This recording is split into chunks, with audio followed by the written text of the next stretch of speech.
welcome to our top 10 tips for dining on a cruise ship.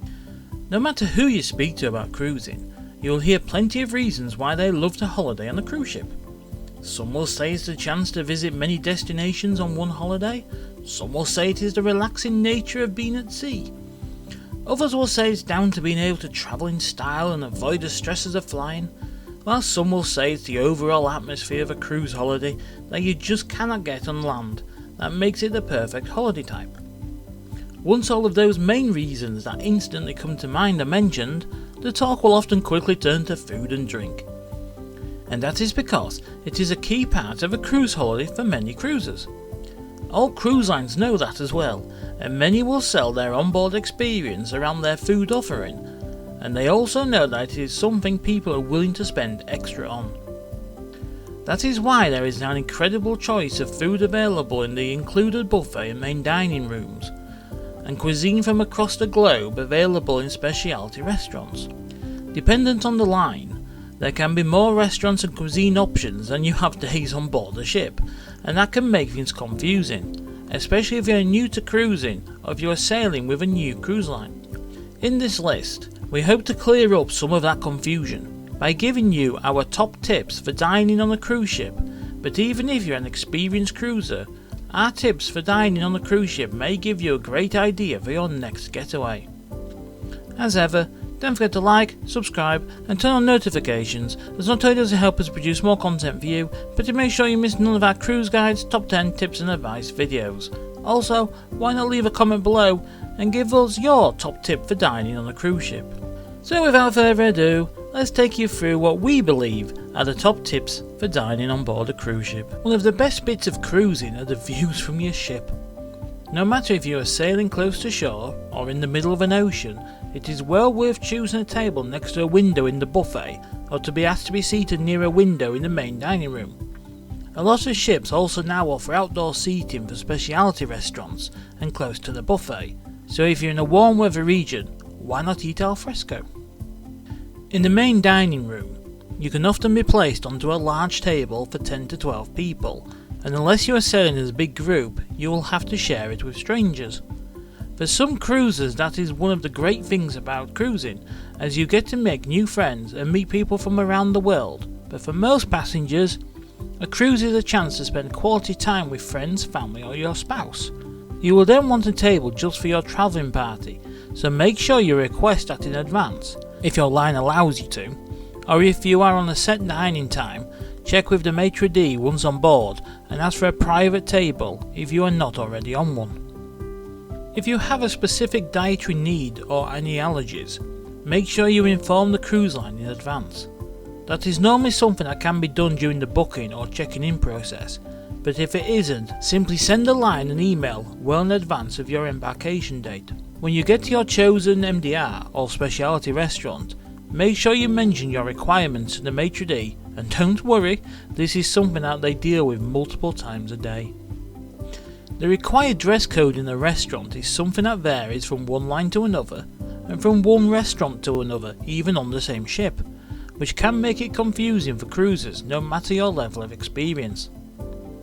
At its strictest, turning up to your booking in the wrong outfit could see you refused entry to the restaurant, and at best, have your fellow eaters staring and quietly moaning to each other about you.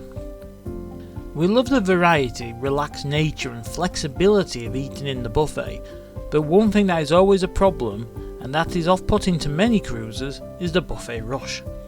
On a sea day, you will normally find the buffet is relatively quiet and even a relaxing way to grab a meal, but on port days, you will often find the buffet crowded. That is especially true at breakfast time, in the hour before you dock, and in the afternoon around the all on board time.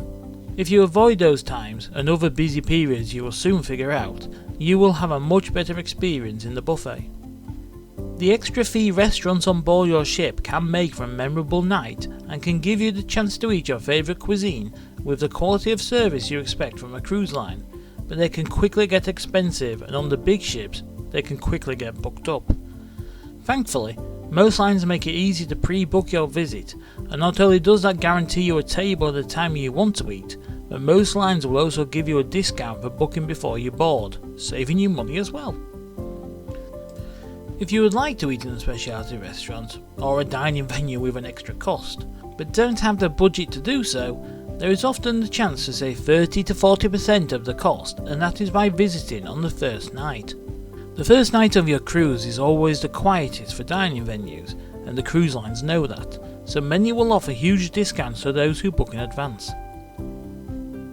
One problem we, and many cruisers, run into is eating too much on a cruise, and that is especially true on the first few days. With all the excitement of being on the cruise, you just cannot walk past the ice cream machine, the burger bar and the cakes in the buffet. Even if you are just peckish, you will grab something, just because. We also tend to eat much more at breakfast than we normally would do, so by the time lunch comes around, we aren't particularly hungry. But you just must go eat again, as you don't want to miss out on the chance of finding one of your favourite meals.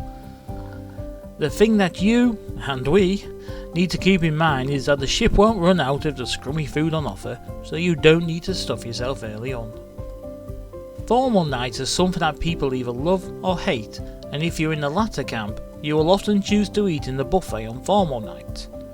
If you choose to eat in the main restaurants because you don't like the buffet, why not head to a specialty restaurant instead? Whilst there will often be a smart casual requirement, it is often less than is expected in the MDR or more traditional lines. There are some cruisers who love to eat only in the MDR, and some who will only eat in specialty restaurants or the buffet. But one thing that we always do before a cruise is to check the menus in the main dining room on board our cruise ship. Many lines will upload the menus around 30 days before your cruise on their app, so you can then have plenty of time to look through them and book a table just for the nights where there is a great option for you to enjoy.